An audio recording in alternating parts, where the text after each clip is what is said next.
नमस्कार दोस्तों, मैं राजस्थान बोल रहा हूं। कल आपने सुने पहाड़िया के हटाने के बाद के किस्से। आज सुनिए शिवचरण माथुर के इस्तीफे के बाद क्या हुआ। शब्द हैं वरिष्ठ पत्रकार राजेंद्र बोड़ा के।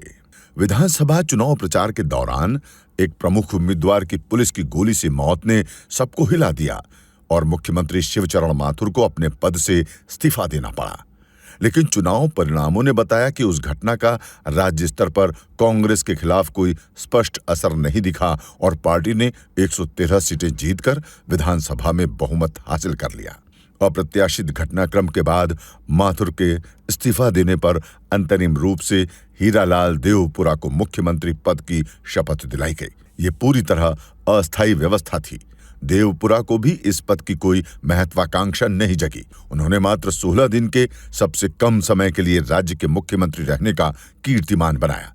जोशी फिर अपने राजनीतिक कौशल से विधायक दल के नेता और मुख्यमंत्री बन गए, क्योंकि हालात ऐसे बने कि उनको किसी ने चुनौती नहीं दी।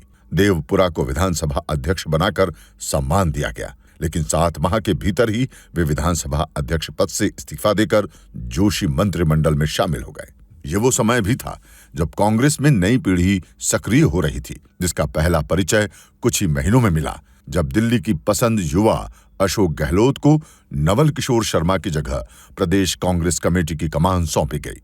गहलोत को केंद्रीय पर्यटन और नागरिक उड्डयन मंत्रालय के राज्य मंत्री की जिम्मेदारी से मुक्त किया गया। राजीव गांधी के नेतृत्व में प्रदेशों में युवा नेतृत्व तैयार करने की रणनीति के तहत 10 राज्यों में युवा नेताओं को प्रदेश अध्यक्ष बनाया गया था। इसमें 34 वर्ष के गहलोत सबसे युवा प्रदेश कांग्रेस अध्यक्ष थे।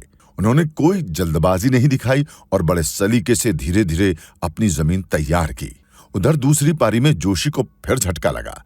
जिस प्रकार डीग के हादसे के बाद माथुर को मुख्यमंत्री पद से इस्तीफा देना पड़ा, उसी प्रकार दिवराला के सती हादसे के बाद बने माहौल में जोशी को जनवरी 1988 में इस्तीफा देना पड़ा। नियति का ऐसा चक्र घूमा कि उनके स्थान पर शिवचरण माथुर को मुख्यमंत्री बनने का दूसरा मौका मिला। माथुर को हटाने के लिए नेताओं ने लंबा अभियान चलाया। सत्तारूढ़ दल के असंतुष्ट विधायकों ने नेतृत्व परिवर्तन के लिए दबाव बनाने के वास्ते मार्च 1989 में एक दिन सदन का बहिष्कार तक किया। समस्या के हल के लिए हरिदेव जोशी और जगन्नाथ पहाड़िया को राज्यपाल बनाकर राज्य की राजनीति से दूर किया गया।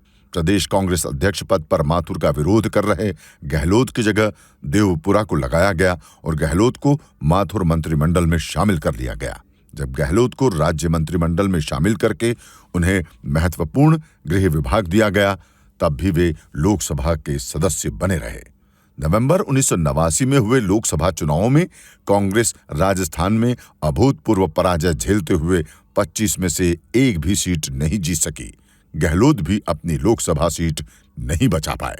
लोकसभा चुनाव में कांग्रेस की हार के बाद राजस्थान में क्या हुआ, सुनिए कल 13वें भाग में।